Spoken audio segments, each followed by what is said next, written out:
You will be creating endless possibilities.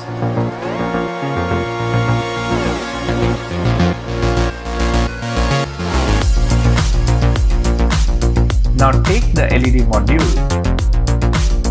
Awesome, there you see, the light is on. It's time to code the motor and it automatically opens and closes.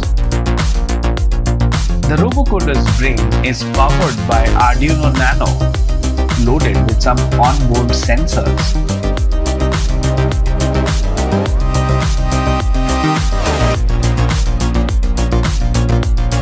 You have to be very careful because, oh, there, I think I hit a tree.